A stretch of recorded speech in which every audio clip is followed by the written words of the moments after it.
Pattern, 2 days off that must have seemed like an eternity to Utah after that dismal showing in Game 3. Wednesday, the Jazz hope to put that behind them while the Bulls try to throw the dirt on Utah.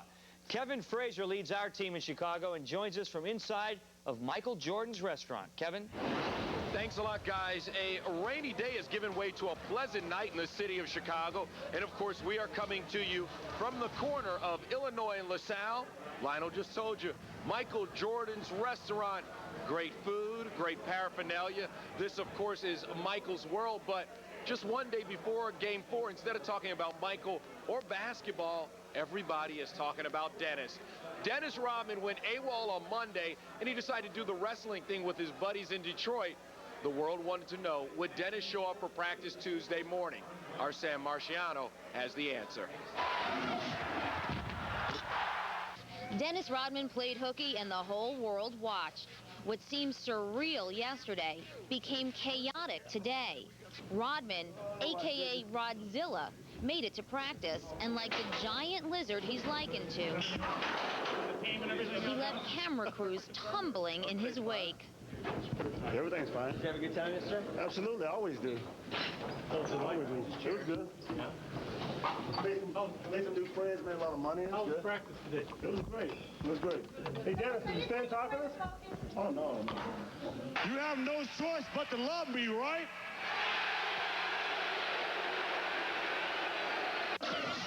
If they pay him $250,000 from the spot of Detroit, the league take $10,000, the Bulls take $10,000. He made $230,000 and didn't have to talk to the press.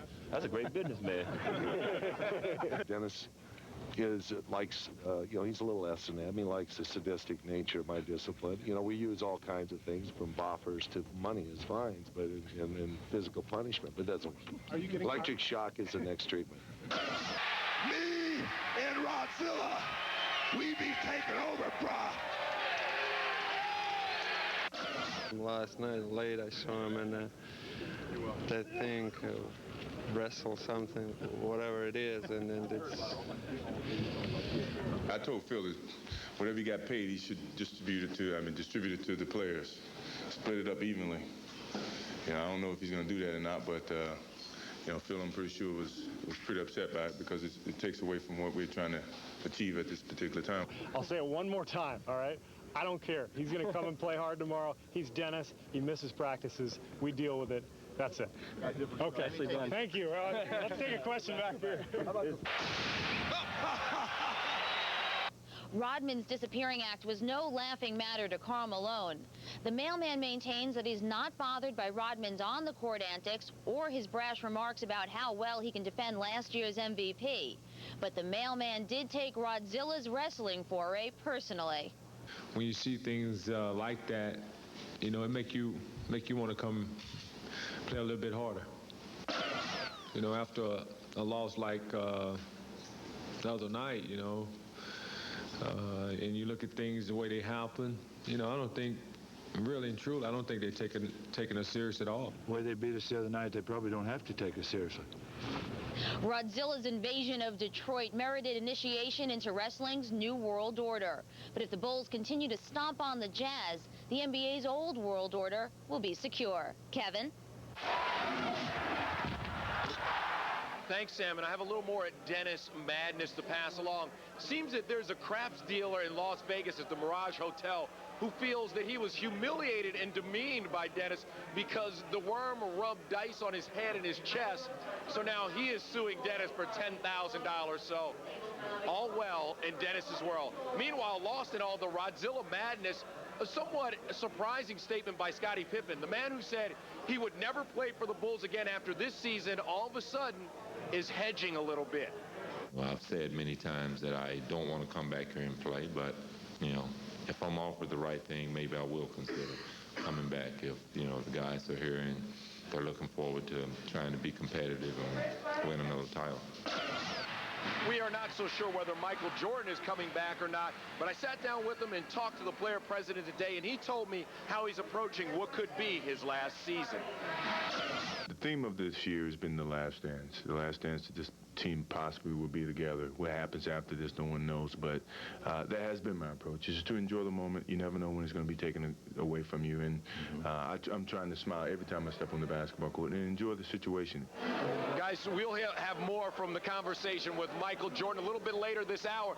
Michael has just been so chill, cool, having fun with the press. He even poked his head in our room and said hello to Sam Marciano. So you don't want to miss our little conversation with Michael. Hey, the L in Chicago, it runs 24/7, always working for you, a lot like Fox Sports News. Right now, let's kick it back to the Fox Network Center.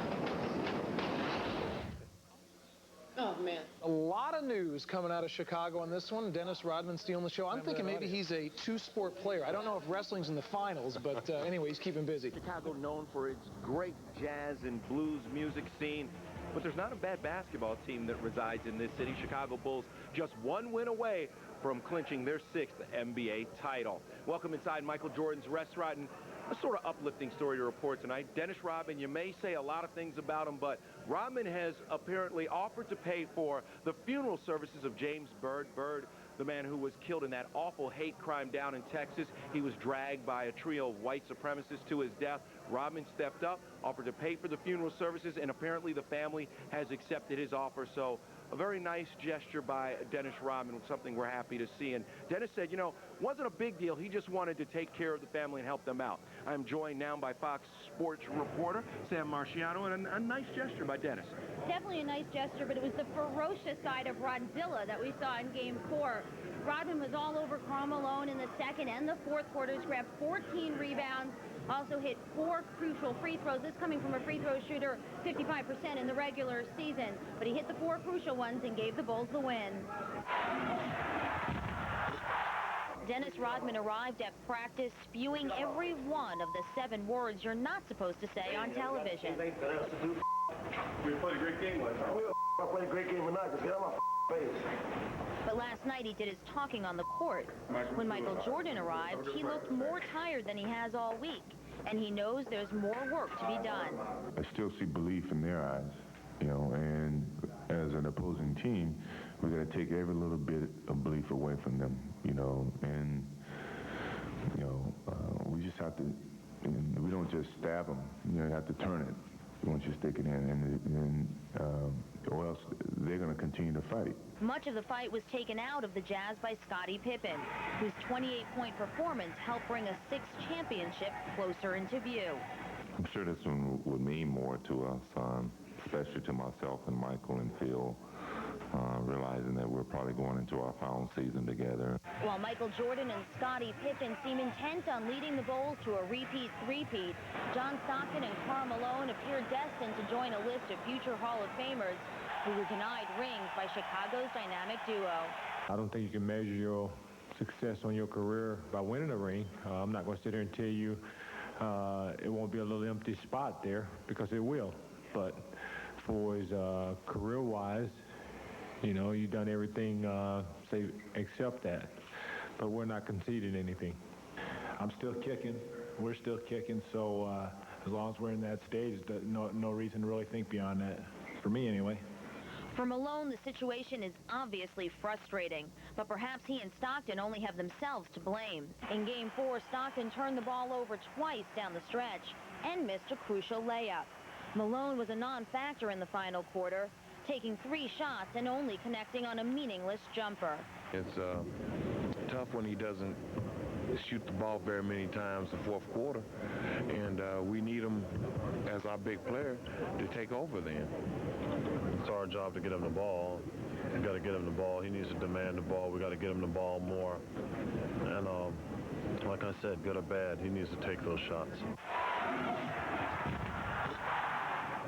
Everybody talks about the fact that this could be the end for Michael Jordan and Scottie Pippen. But, Kevin, this could also be the end for Stockton and Malone. These guys have been together for 13 years. That's longer than a lot of marriages. But this could be their swan song. That's a good point. A lot of rumors swirling around that Carl, very unhappy with Jazz owner Larry Miller, that he will step off and maybe head somewhere else, force a trade. Michael even today said that he compared himself to Malone and Stockton by saying that, you know, this is it for me and Scottie, and I feel like that those guys, and I can sense it. Thanks a lot, Sam. Great stuff with the Jazz today. She's been following him throughout the finals and taking care of business. Back to Dennis Rodman for a second, and Dennis made it clear today that he has no desire to go back to Utah. And, you know, if the Worm continues to play like he did in Game 4, that he won't have to worry about it. And, you know, he did more than just make free throws Wednesday night.